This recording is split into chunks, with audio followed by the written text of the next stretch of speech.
नमस्कार, मैं हूं विकास चंद्र। सियासत में आप सबका स्वागत है। आज बात करेंगे जातीय जनगणना की, क्योंकि काफ़ी दिनों से इस मसले पर देश की राजनीति गर्म है।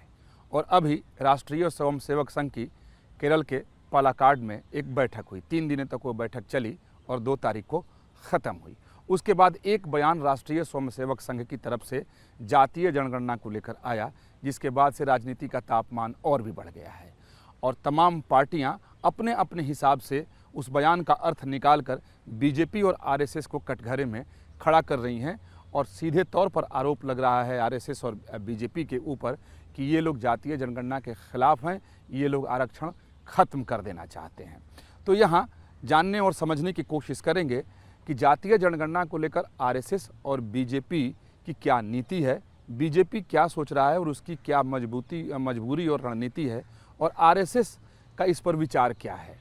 क्योंकि आरएसएस का जो विचार होता है कोई एक दिन में ना तो बनता है ना बिगड़ जाता है। उनकी अपनी एक नीति है, जिस नीति के आधार पर ही वो आगे चलते हैं और उसी के आसपास अगर कुछ बोलना होता है तो उसी के इर्द गिर्द उनके बयान भी आते हैं। पहले आपको आरएसएस की तरफ से जातीय जनगणना के ऊपर दिए गए बयान को बताता हूँ। जब राष्ट्रीय स्वयंसेवक संघ के बैठक के बाद पदाधिकारियों से पूछा गया कि जातीय जनगणना को लेकर उनकी क्या राय है, तो उनकी तरफ से कहा गया कि जातीय जनगणना अगर किसी जाति विशेष या समाज विशेष के कल्याण के लिए है, उसके उत्थान के लिए अगर है, तो सरकार ऐसा करा सकती है, लेकिन इस पर राजनीति ना हो। ये वोट बैंक की राजनीति करने के लिए जातीय जनगणना न कराई जाए। अगर किसी का कल्याण इससे होता है, और उन साथ साथ उनकी तरफ से ये भी कहा गया कि सरकार जब जन कल्याणकारी योजनाएं चलाती हैं या किसी समाज या किसी जाति के लिए कुछ करती हैं तो आंकड़े होना ज़रूरी है।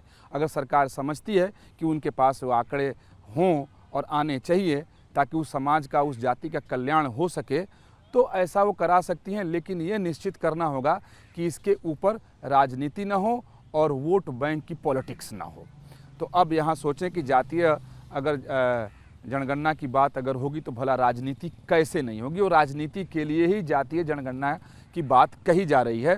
क्योंकि जो विपक्षी पार्टियां मौजूदा समय में हैं, उनको ऐसा लगता है कि ये मोदी सरकार और बीजेपी की सबसे कमज़ोर नब्ज है और इसी को दबा करके वो लोग अपनी राजनीति का उल्लू सीधा कर सकते हैं, चूँकि इस समय का राजनीतिक माहौल भी अलग बना हुआ है।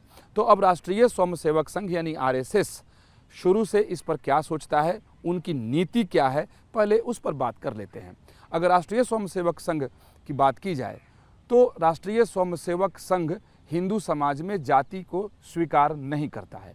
संघ ये कहता है कि ठीक है कि भारतीय समाज की सच्चाई जाति है, संविधान की भी सच्चाई जाति है, क्योंकि जो आरक्षण मिल रहे हैं वो जातीय आधार पर मिलते हैं और वो मिलने भी चाहिए, तब तक मिलने चाहिए जब तक कि वो खुद समाज ये ना कह दे कि अब उनकी आवश्यकता नहीं है, अब उनको नहीं चाहिए।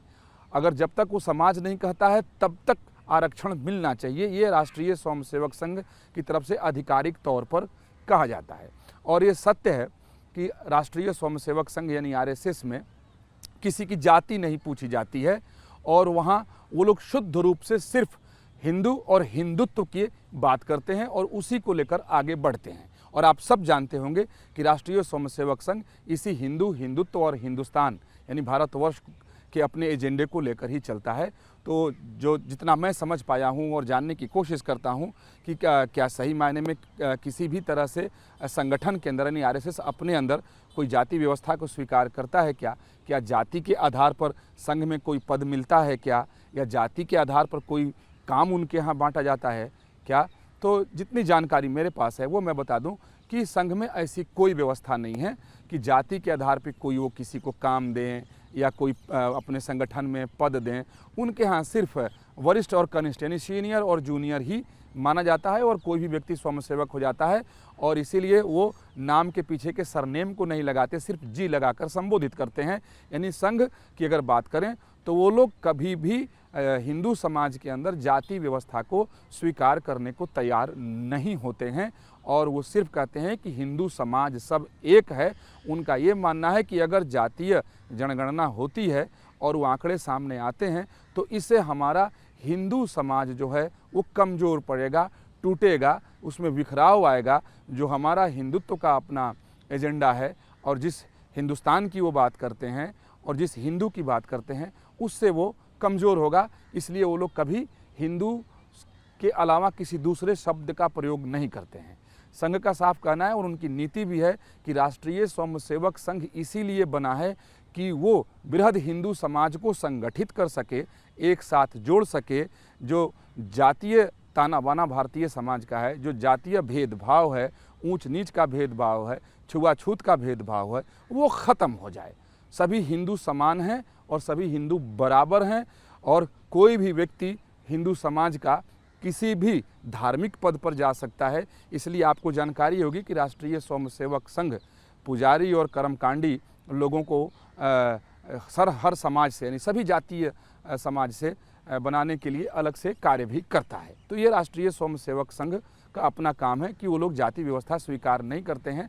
और जितनी जानकारी मेरे पास है और जो मैं समझ पाता हूँ कि संगठन के अंदर भी वो किसी की जाति नहीं पूछते हैं। लेकिन आज के वक्त में राजनीति से कुछ भी अछूता नहीं है।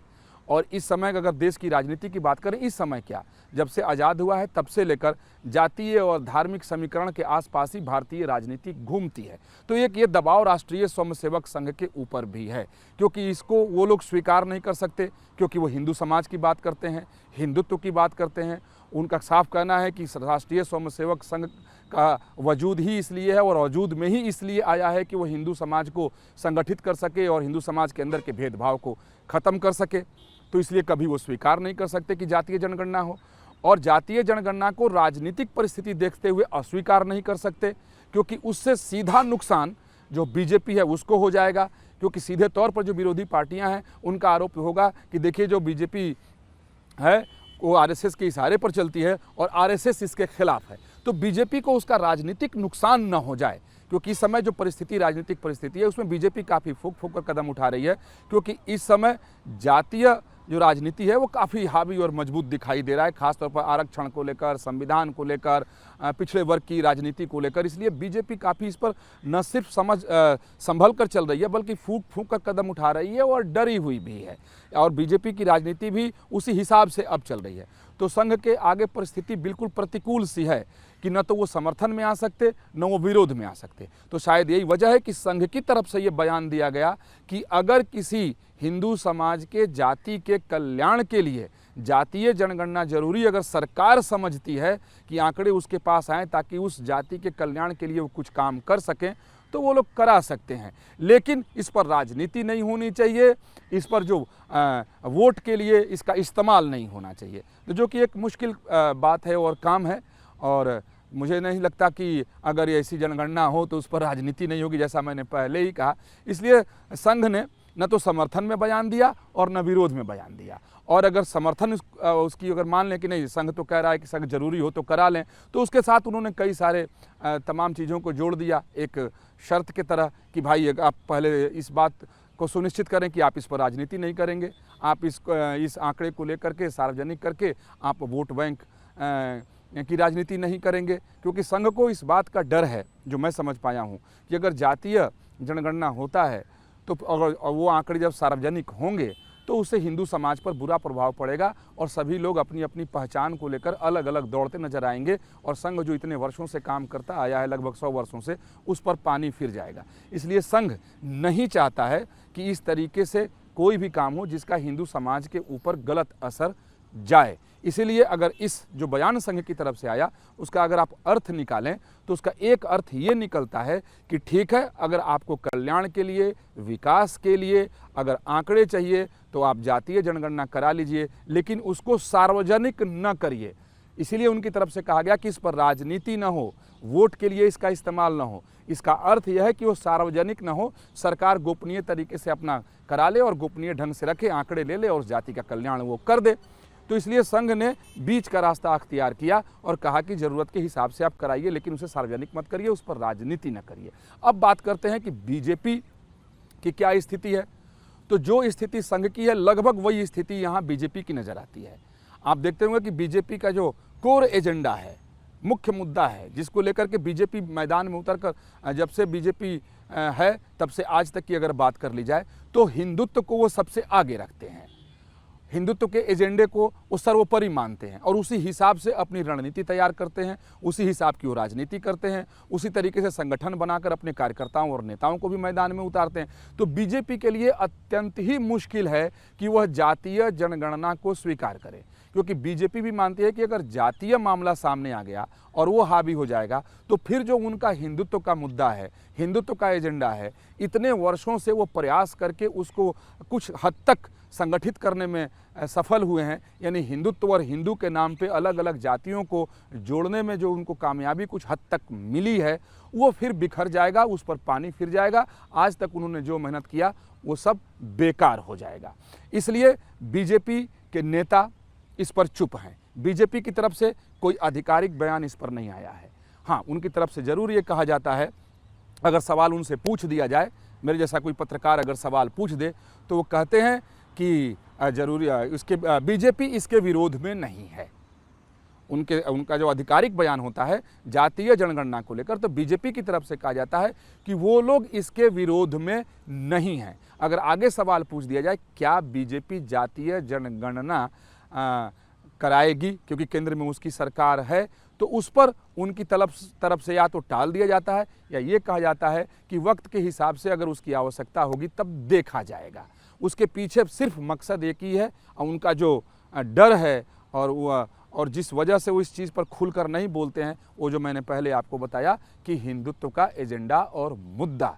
क्योंकि बीजेपी भी ये चाहती है कि वो तभी मानती है बीजेपी कि वो तभी मजबूत होगी कि जब हिंदुत्व के नाम पर हिंदू समाज एकत्रित हो जाए, अलग अलग न रहे। क्योंकि आज के वक्त में अलग अलग राज्यों में अलग अलग जातियों की अपनी अलग अलग राजनीति है, और बीजेपी मानकर चलती है कि अगर उनकी राजनीति की राह में सबसे बड़ा कोई अगर रोड़ा है तो ये जातीय गठबंधन, जातीय समीकरण, जाति आधारित पार्टी ही है। क्योंकि इससे हिंदुत्व के नाम पर, हिंदू के नाम पर सभी जातियाँ इकट्ठा नहीं हो पाती हैं, क्योंकि वो अपनी जात की अलग राजनीति करने लगती हैं। तो इसलिए बीजेपी के लिए तो आसान और सहज बात नहीं है कि वो स्वीकार कर ले और कहे कि नहीं साहब, केंद्र में हमारी सरकार है, हम जातीय जनगणना कराएंगे। लेकिन फिर आपके मन में ये सवाल आ रहा होगा कि जो मैंने पहले कहा कि बीजेपी से सवाल पूछने पर कहते हैं लोग इसके विरोध में नहीं हैं, आखिर इसके पीछे वजह क्या है? तो बाकी बातों को अगर छोड़ दी जाए, मौजूदा वक्त की राजनीति को अगर ले ली जाए, तो देखिए केंद्र में इस समय सहयोगियों के बल पर मोदी सरकार है, और उसमें से सिर्फ अगर बिहार की बात कर ली जाए तो जेडीयू और सहयोगी चिराग पासवान, ये दोनों लोग जातीय जनगणना की वकालत करते हैं, और इधर कई बार चिराग पासवान जातीय जनगणना के पक्ष में बोल चुके हैं। जेडीयू अपनी जो स्थिति है वो साफ कर चुकी है कि भाई वो जातीय जनगणना के पक्ष में है, क्योंकि इस समय देश की राजनीति ऐसी है कि कोई भी दल जातीय जनगणना के खिलाफ अगर बोलेगा कि भाई वो पक्ष में नहीं है, तो आप इतना ही समझें कि वो राजनीतिक तौर पर अछूत हो जाएगा। इस बात का डर सबको है, सब जानते हैं कि हाँ, क्योंकि सभी जातियाँ जो जिस राज्य में मजबूत हैं या जो भी केंद्र की राजनीति करने वाले लोग हैं, इसके आधार पर एक ध्रुवीकरण करने की कोशिश कर रहे हैं। जैसे बीजेपी चाहती है कि अगर जाति न चल के हिंदुत्व चले तो उनके पक्ष में ध्रुवीकरण होगा, वैसे तमाम पार्टियां जो हैं उनको लगता है कि अगर जातीय आंकड़े सामने आ जाएंगे तो उसके हिसाब से वो लोग अपनी अपनी जाति की जो राजनीति करते हैं तो वो मजबूत हो जाएंगे। तो ऐसी परिस्थिति में कोई भी दल उसके खिलाफ बोलने को राजी नहीं है। अगर कोई बोलेगा तो सीधे उसके ऊपर आरोप लगेगा कि भाई ये तो आरक्षण के खिलाफ है, क्योंकि जो पार्टियां इसकी वकालत कर रही हैं उनकी तरफ से ये दलील दी जाती है कि जातीय जनगणना अगर नहीं होगा, सही आंकड़े नहीं आएंगे, तो जो आरक्षण मिल रहा है उसका अच्छे तरीके से लाभ नहीं मिलेगा। जो जिसकी जितनी हिस्सेदारी है उसकी उतनी भागीदारी भी होनी चाहिए, यानी जिसकी जितनी जनसंख्या है उस हिसाब से उसको लाभ भी मिलना चाहिए। और इसके पीछे ये भी है कि जातीय जनगणना होगा, अगर आंकड़ा आ जाएगा तब बात है कि तब आरक्षण के स्वरूप को बदला जाएगा, यानी उसके दायरे को बढ़ाया जाएगा, क्योंकि पता तो चले जो कौन सी जाति कितनी है और कितनी उसकी आवश्यकता है। तो इसलिए बाकी पार्टियां इसकी वकालत कर रही हैं। इसीलिए बीजेपी डरी हुई है कि न वो पक्ष में बोल रही है फिलहाल, न विपक्ष में। विपक्ष में तो कतई नहीं बोल रही है, हामी जरूर भर रही है, क्योंकि नहीं तो उसे आरक्षण विरोधी करार दे दिया जाएगा। वैसे अभी भी तमाम जो कांग्रेस हो या आप देखें इंडी गठबंधन की पार्टियां हैं, वो बीजेपी पर आरक्षण विरोधी होने का आरोप लगा रही हैं। अब बीजेपी की तरफ से बार बार इस पर बयान दिया जा रहा है, सफाई दी जा रही है। तो यही वजह है कि चाहे वो संघ हो, संघ ने बिल्कुल संतुलित ढंग से अपना बयान रख दिया, और सामान्य तौर पर संघ इन सब विषयों पर बोलने से परहेज करता है। लेकिन वर्तमान समय में राजनीतिक परिस्थिति ऐसी है कि संघ ने की तरफ से जो बयान आया, कह सकते हैं कि वो बहुत सोच समझ कर संतुलित ढंग से उन्होंने अपनी बात रखने की कोशिश की है, लेकिन उसके भी कई तरह के मायने निकाल लिए गए। और आपने देखा होगा कि लालू यादव सबसे ज़्यादा मुखर हुए और उन्होंने कहा कि ये तो संघ वाले और बीजेपी वाले विरोधी हैं, कान पकड़ के इन लोगों से जातीय जनगणना कराएंगे। हालांकि बीजेपी वाले इस पे कह रहे हैं कि जब लालू यादव सत्ता में थे, जब केंद्र में वो मंत्री थे, मनमोहन सिंह की सरकार थी, तब उन्होंने क्यों नहीं कराया, अभी क्यों इस तरह की वो बात करते हैं। तो राजनीति इस पर शुरू हो गई है। लेकिन जो मैंने बताया कि बीजेपी की बहुत असहज स्थिति है, संघ की अपनी एक, हालांकि संघ एक गैर राजनीतिक संगठन है, उसका राजनीति से कोई लेना देना नहीं है। चूँकि बीजेपी के साथ एक संबंध है और कह सकते हैं कि जो संघ के तमाम अलग अलग संगठन हैं उसमें से एक राजनीतिक संगठन बीजेपी है, तो एक संघ की मजबूरी भी है कि अपने राजनीतिक संगठन को बचाने के लिए वो एक तरफ जाकर बयान नहीं दे सकती। इसलिए संघ की तरफ से एक सधा हुआ बयान आया और बीजेपी की तरफ से सधे हुए बयान दिए जाते हैं। अब स्थिति है कि बीजेपी नकार इसलिए नहीं सकती कि सहयोगियों की सरकार है, सहयोगियों के बल पे है और सहयोगी चाहते हैं कि हो, तो सहयोगी संतुष्ट रहें, केंद्र की सत्ता चलती रहे और इस पर सामाजिक ताना बाना न बिगड़े और बीजेपी का जो अपनी राजनीति है, जो उसका अपना हिंदुत्व का एजेंडा है, उसे ठेस भी न पहुँचे। तो यही वजह है कि बीजेपी इस पर काफ़ी सतर्क है और चुप है। और संघ ने भी बयान दिया तो सोच समझ कर दिया। हालांकि राजनीतिक तौर पर जैसा मैंने पहले कहा कि इस पर बवंडर खड़ा हो गया है और बीजेपी के जो नेता हैं, पूरे बीजेपी अगर पार्टी की बात कर ली जाए तो वो लोग सिर्फ इस समय वेट एंड वॉच की स्थिति में है, यानी चुप रहो और परिस्थिति को देखो, जैसी परिस्थिति होगी वैसा बयान देंगे। लेकिन इस जातीय जनगणना ने बीजेपी की राजनीति को असहज तो कर ही दिया है। और फिर जो संघ का बयान आया है उस पर, हालांकि संघ के किसी बयान पर बीजेपी की तरफ से कभी कोई प्रतिक्रिया व्यक्त नहीं की जाती, इसलिए बीजेपी उस पर चुप है। लेकिन संघ के बयान और बीजेपी की चुप्पी को लेकर राजनीति तेज हो गई है। तो चलिए फिर मिलेंगे सियासत में और कुछ और बातों पर चर्चा करेंगे।